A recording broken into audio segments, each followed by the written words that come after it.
గ్రాస్గా మనం డివైడ్ చేసినట్లయితే primary headache అని ఒకటి, రెండోది సెకండరీ హెడేక్ అని అనుకుంటాం.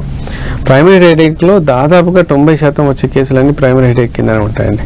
ఇంతకుముందుగా నేను చెప్పినట్టుగా ప్రైమరీ హెడేక్లో ప్యాథలాజికల్ చేంజెస్ అంటే లోపల బ్రెయిన్ డ్యామేజ్ కానీ బ్లడ్ వెసెస్లో వచ్చిన డ్యామేజ్ కానీ లేకుండానే మనకి తలనొప్పి రావటం.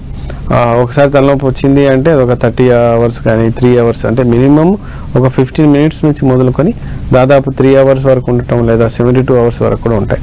దాంట్లో అందరికీ గుర్తొచ్చేది హెడేక్స్ మేజర్గా మైగ్రేన్ హెడేక్ ప్రైమరీ హెడేక్లో ఉండేది. ఆ మైగ్రేన్ హెడేక్ యొక్క లక్షణాలు అవి వేరే డిఫరెంట్గా ఉంటాయి. కొన్నిసార్లు ఏమవుతుందంటే మెనింజైటిస్కి సంబంధించిన కొన్ని ఇన్ఫెక్షన్స్ వచ్చినప్పుడు అది సెకండ్ హెడేక్ కింద మనం కన్సిడర్ చేస్తుంటాం.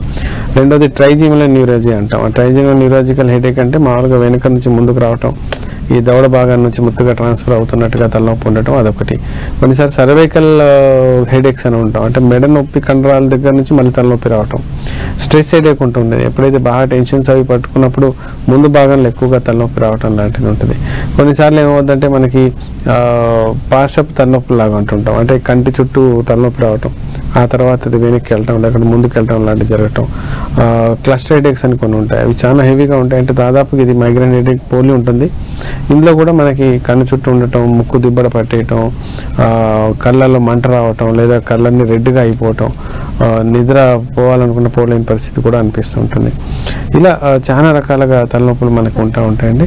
ఇక సెకండ్ హెడేక్స్లలో ముఖ్యంగా చాలా హెవీగా తలనొప్పి అనిపించేది లేదా డల్ హెడేక్గా మనకు అనిపించేది మెనింజైటిస్. అంటే ఎప్పుడైతే ట్యూబర్కులోసిస్ వల్ల మనకు బ్రెయిన్ పొరల్లో ఇన్ఫెక్షన్స్ వచ్చేసి అందులో ఆ లేయర్స్ అన్ని ఇన్ఫెక్షన్ అయిపోయి అందులో వచ్చిన తలనొప్పులు ఒకటి.